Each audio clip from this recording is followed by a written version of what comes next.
Near the end of his life, Ty Cobb told a reporter he would have lived differently. Nobody asked him how. Less rage? Less hunger? Or just differently enough that more than 9 people would have shown up to say goodbye?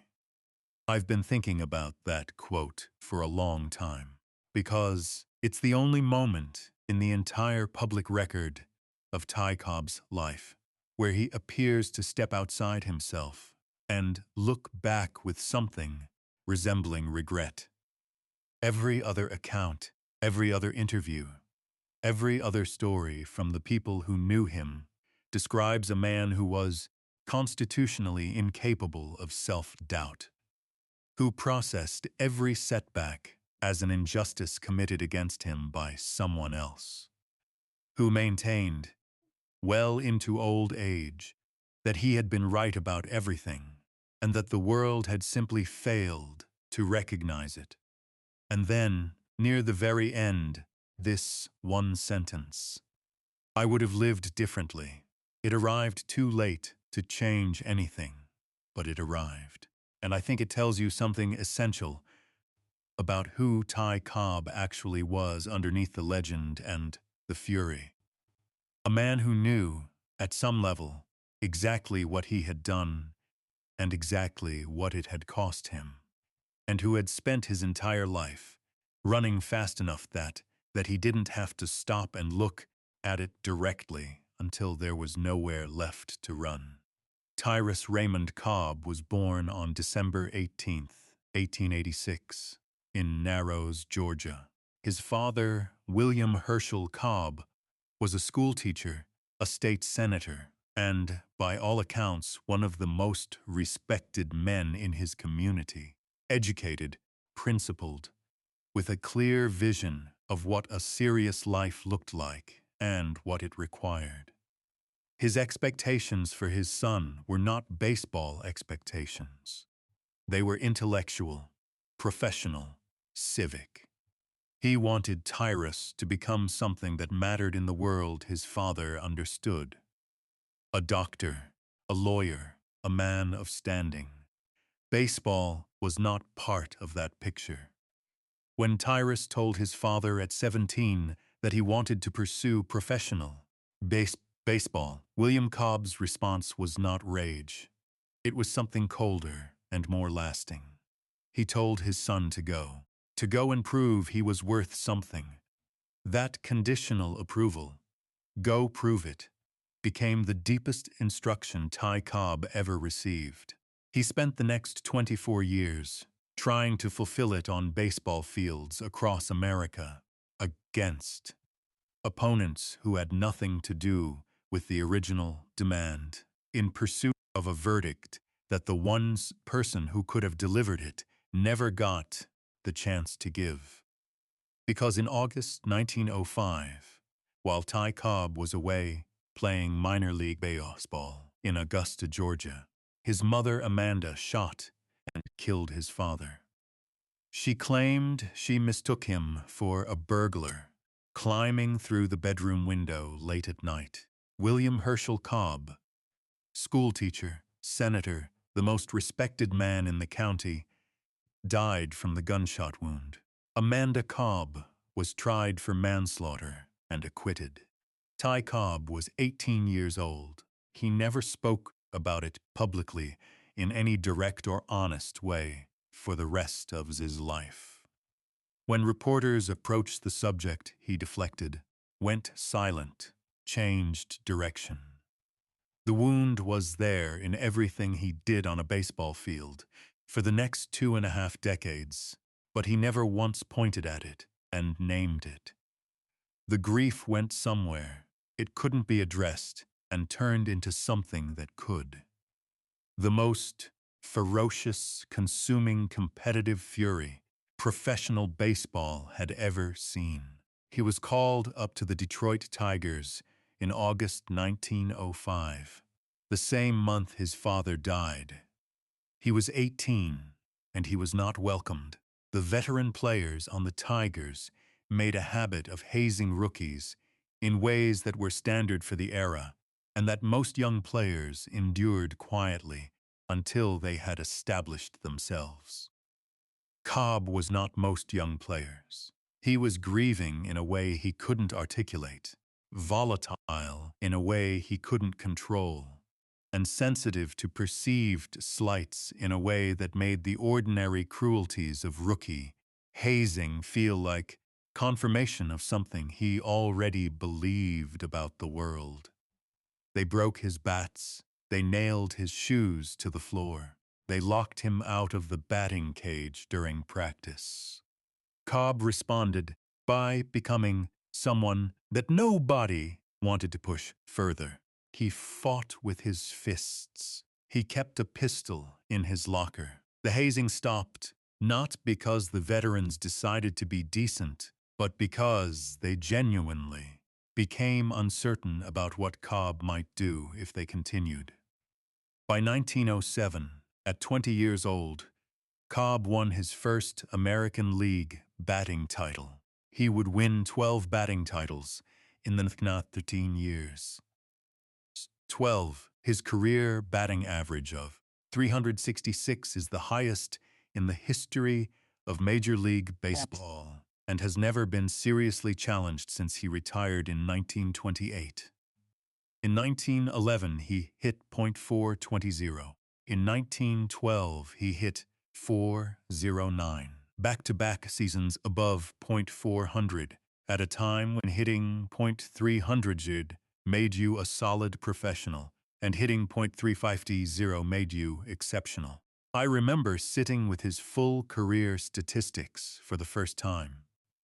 Really sitting with them, not just reading the headline numbers, but going year by year through the batting averages and the stolen bases and the on-base percentages. And thing that stops you isn't any single season, it's the consistency. 24 years of showing up and being, by almost any offensive measure available, the best hitter on the field. What sustains that? What keeps that furnace burning for 2.5 decades without interruption? The answer, in Cobb's case, is that the furnace was fed by something that never got resolved. He was never playing for the joy of the game. He was playing to prove something to a man who had been killed by his mother before the proof could be delivered. That is an engine that does not idle. It runs at full speed or it doesn't run at all. His approach to the game was unlike anything his contemporaries had encountered. He was not a power hitter. He choked up on the bat, split his hands on the grip, and hit to all fields with a precision that opponents described as almost insulting in its control. He studied pitchers obsessively, cataloging tendencies and patterns, and tells with the thoroughness of someone who understood that information was as valuable as physical ability. He worked counts deliberately, manufacturing the pitch he wanted in the location he wanted, and then placed the ball with what witnesses consistently described as contemptuous accuracy. He didn't overpower pitchers. He made them feel predictable. And then he stole bases, 897 of them in his career, a record that stood for decades, not primarily to accumulate statistics, but to destabilize, to make pitchers alter their mechanics, to make catchers call pitches based partly on where Cobb was standing, rather than purely on what was best against the hitter. He turned his presence on the bases into a form of psychological warfare that affected every decision the other team made from the moment he reached first base. And then there were the spikes. Cobb slid into bases with his cleats raised. This is not legend or exaggeration. It is documented by multiple witnesses, multiple opponents, multiple people with scars that lasted decades. He filed his spikes sharp before games, Infielders knew it before the series started. Turning a double play with Cobb running meant risking a gash across the hand or the shin or the thigh, and some fielders moved out of the way rather than risk it. That was the point. He was not just breaking up double plays. He was ensuring that every fielder who had to make a decision with Cobb running made that decision with a fraction of their attention already allocated to self-preservation. Over the course of a season, over the course of a career, those fractions added up. There is a story from 1909 that I keep coming back to because it captures something essential. Cobb was on first base, and he called out to home run Baker at third, one of the best players in the league, and told him he was going to steal second, then third, then score. And then he did exactly that. 3 consecutive stolen bases. Baker stood at third, watching Cobb cross home plate, and reportedly said nothing. Cobb hadn't just outrun them. He had announced what he was going to do, given them every opportunity to stop it, and done it anyway. The arrogance of that, sustained at that level, directed at that many people, for that many years, does not come from confidence alone. It comes from rage that has found a productive container. The baseball field was the one place where Ty Cobb's fury was not just acceptable, but devastating. Off the field, it was simply devastating. His racism went beyond the casual bigotry of the era. It was active, expressed physically, a source of multiple criminal complaints and documented assaults over the course of his career. He attacked a hotel worker in 1907. He beat a groundskeeper in 1912. He went into the stands at Hilltop Park in New York that same year to assault a heckler who, it emerged, had lost several fingers in an industrial accident and was physically incapable of defending himself. Cobb beat him anyway, while teammates and security staff tried to pull him off. His own teammates, for most of his career, actively disliked him. Sam Crawford, who played alongside him in Detroit for years and who was himself one of the best players of the era, said in retirement that Cobb had no friends on the team, that nobody wanted to be around him, that he was always fighting, always certain that someone was conspiring against him, always looking for a slight that confirmed the story he had been telling himself since he was 18 years old. He retired in 1928 with records that seemed, at the time, simply permanent. Most career hits, 4,189. Highest career batting average, 366. Most career stolen bases, 897. Most batting titles, 12. When the first Baseball Hall of Fame vote was held in 1936, Cobb received votes on 222 of 226 ballots. More than Ruth, more than anyone. The men who had covered baseball for their entire professional lives, who had seen everything the game had produced in the first half of the 20th century, voted Ty Cobb the greatest player in the history of the sport.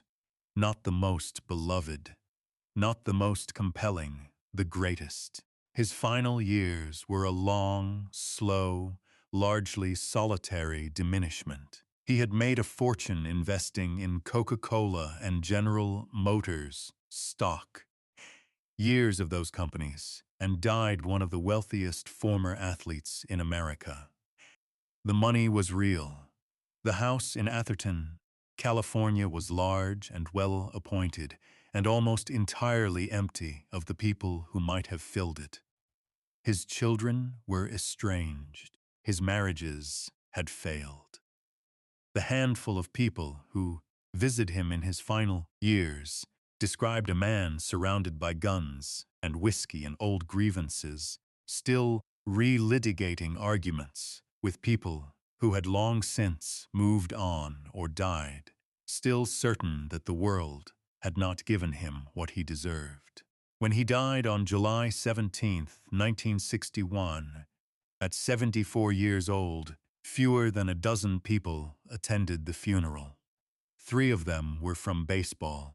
I've spent a lot of time trying to figure out what Ty Cobb meant when he said he would have lived differently, because the obvious interpretation, less rage, more warmth, more willingness to let people in, runs directly against everything we know about where the rage came from and what it produced. The rage was not incidental to the .366. It was not a character flaw that coexisted with the greatness despite itself. It was the engine. Remove the unresolved grief over his father. Remove the consuming need to prove something to a man who could no longer receive the proof. Remove the fury that made every at-bat feel like a verdict being delivered. And you don't get a nicer Ty Cobb who still hits .366. You probably get someone who hits .290 and has friends and dies surrounded by his family. Cobb may have understood that. He was not a stupid man. He may have known that the life he was describing, the different one, the better one, was not available to the person he actually was. That the cost of being Ty Cobb was being Ty Cobb all the way through. That the spikes and the fury and the empty room at the end were not separable from the batting titles and the Hall of Fame votes and the records that stood for decades. That you could not have one without the other. And that, knowing that, at 74, with nowhere left to run, was its own kind of answer to the question. Nobody thought to ask him. Hit subscribe and drop a comment telling me who you want me to go into next. I read every single one. I'll see you in the next one.